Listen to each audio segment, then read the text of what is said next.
Hello students, today we will discuss about regulation of gene expression in case of eukaryotes.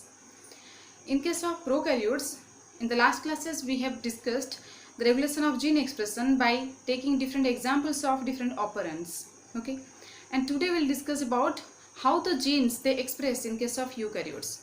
What are the types of genes present and how these are expressed as per the demand of particular cells. See, it is there. All the 23 pairs of chromosomes, if we will consider about the human body, all the 23 pairs of chromosomes are present in each cell of our body. But in each cell, all these chromosomes, they contain different types of genes which code for different functional proteins, and all these genes are not switched on at a particular time. Depending upon the cell's need, depending upon the cellular environment, what type of protein, what type of hormone or what type of enzyme is needed inside the cell, these genes are only synthesized, means these genes are only expressed.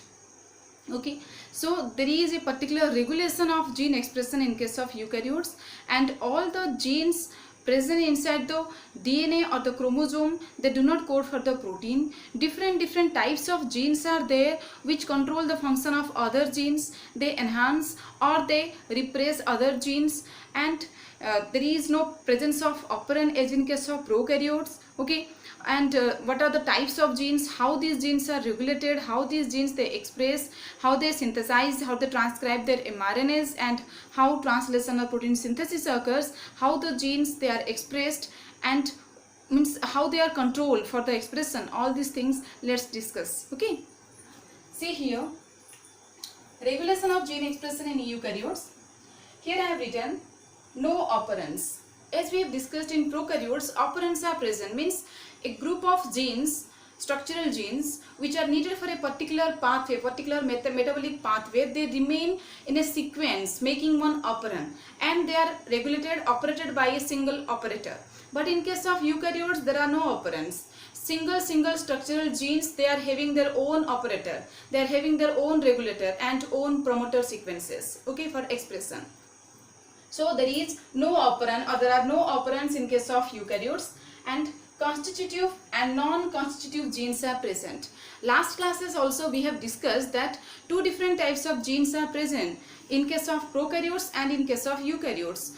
Constitutive genes are housekeeping genes. Housekeeping genes means they have to remain switched on, they have to be expressed continuously, because the protein products or the enzymes which are coded by these genes, they are needed continuously by the cellular environment. So what is there? Constitutive genes are housekeeping genes, and continuously these genes are expressed. But non-constitutive genes are luxurious genes which need to be expressed when the protein product is needed by the cell only. Okay, so non-constitutive genes, again these are as in case of prokaryotes we have discussed about two different types of operands. Here also in case of eukaryotes, two different types of non-constitutive genes are there. They may be inducible or repressible. Okay, so if these non-constitutive genes they are needed to be expressed, then only they are expressed, neither not, they remain switched off. Not all the genes they remain switched on, not all the genes they express continuously inside our cells. Okay, so depending upon the cellular environment, as per the need of a particular organ, as per the need of a particular tissue, as per the need of a particular cell, different enzymes or different proteinaceous protein coding genes they are expressed. Okay, so what is there? See here, structural genes of a common metabolic pathway do not lie adjacent in a chromosome. As in case of operands, the metabolic pathway means regulating a particular metabolic pathway genes, they remain continuously in a stretch making one operand, but there is no operand in case of eukaryotes. So what happens? Supposed to be, let's consider about glycolysis. The genes, many more genes they are involved for the process of glycolysis, and glycolysis is a particular metabolic pathway, but all these genes they are not present in a single chromosome, not in a sequence also. So these genes may be present in different chromosomes or in a single chromosome far apart from each other. So it is not like that as in case of prokaryotes. So different genes which are involved for a particular metabolic pathway, they are not present in a single chromosome. They may be scatteredly found, they may be scatteredly distributed in different chromosomes in different locations.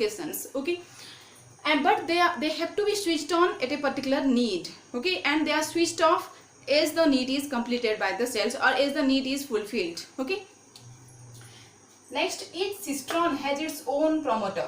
We have already discussed it. Cistrons are protein coding genes, and as in case of eukaryotes, different cistrons are there. There is no operand, so cistrons, they code for a particular protein. Each cistron codes for a particular protein. The protein may act as an enzyme, the protein may act as a structural protein, the protein may act as a hormone. But what is there? Each cistron, it is having its own promoter. Promoter sequences are present ahead of the structural gene or the cistron, and these sites are responsible for loading of RNA polymerase enzyme for the transcription of the particular gene. Okay, so each cistron, each gene, it is having its own promoter, own operator, own regulator for the expression of the gene.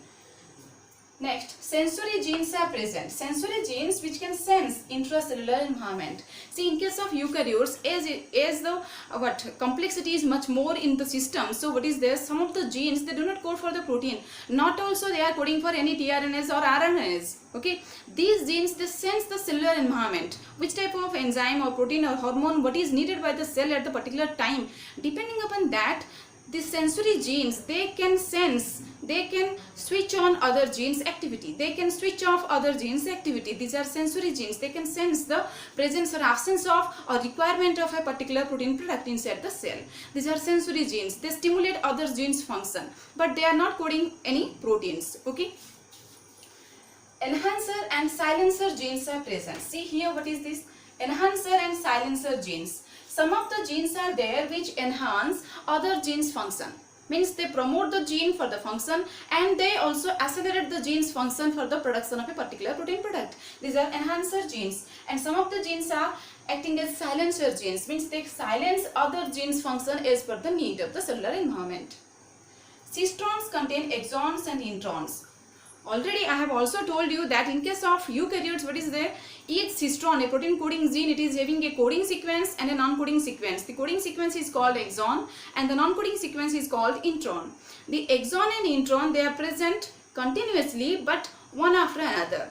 Alternatively, exon, intron, these are present, and exons, they only code for the protein. So as these exon, intron, these are present continuously, repeatedly inside the cistron, these are also transcribed into the primitive mRNAs. But exons only code for the proteins. Introns, they do not code for any protein. So these introns or non-coding sequences, they are removed out. This method is called splicing. Already we have discussed in the last classes about the post-transcriptional modifications. Transcription means production of mRNA from the DNA. So after production of mRNAs, in case of eukaryotes, these mRNAs are considered as heterogeneous nuclear RNAs, because they are different types of mRNAs which are transcribed and are present inside the nucleus. Heterogeneous nuclear RNAs, and these are called primitive mRNAs, which are not processed. They undergo post-transcriptional modification. After transcription is over, they undergo capping, tailing and splicing to be mature mRNA. Okay, so during splicing, the introns or the non-coding sequences of the mRNA, they are removed out. Exons, they join. Then the mature mRNA is now ready, and transcription process, post-transcription process is already over. Then after this mRNA, they move to the cytoplasm from the nucleus through the nuclear pore, and they attach to a particular ribosome for protein synthesis or translation. So after protein synthesis is over, after the protein also undergoes post-translational modification and the protein becomes functional, then only the process of gene expression is completed. Okay, so what is there? Cistrons contain exons and introns which are spliced during the post-transcriptional modifications. Introns are removed. These introns or non-coding sequences, these are removed out, and exons, they join in the mRNAs, so that the mRNAs undergo post-transcriptional modifications to be mature, and they are then released into the cytoplasm from the nucleus. Then mRNAs bind with the ribosomes for translation. Okay, this is the last process, translation. Translation is the process of synthesis. Synthesis of protein means expression of the gene, because the protein is going to do any work inside the cell. Gene, it codes for a particular protein, and the protein is synthesized through mRNA, with the help of tRNA or rRNA. But actually the protein conducts the activities in the form of hormone, in the form of enzyme, or in the form of structural protein. The protein only conducts the activities. So gene expression is completed if the process of transcription, synthesis of mRNA, then the process of post-transcriptional modification, that is mRNA maturation. Then after this mRNA, it binds with the mRNA is bind with the ribosomes for translation. Then protein synthesis is over. Then this protein undergoes also post-translational modifications. Then after the protein means it is now the protein is active for any functional role. Okay, so the gene which codes for a particular protein is now expressed. Actually, what is coded by the gene, it is now expressed. Okay, so this is about the gene expression. So it is that proteins carry out different functions in the form of different types of what functional products, like hormones, enzymes, or structural proteins, or any antibody like that. Okay, so let's have a look about the diagram where I have drawn in a very detail about the structural gene. See, this is a structural gene having two strands, 5' to 3' and 3' to 5' strand. It is a structural gene. It is having its own promoter sequence, then exon, intron, exon, intron, exon, intron means these are present alternatively but in a sequence. Exons are protein coding parts of the gene, and introns, they do not code for the protein.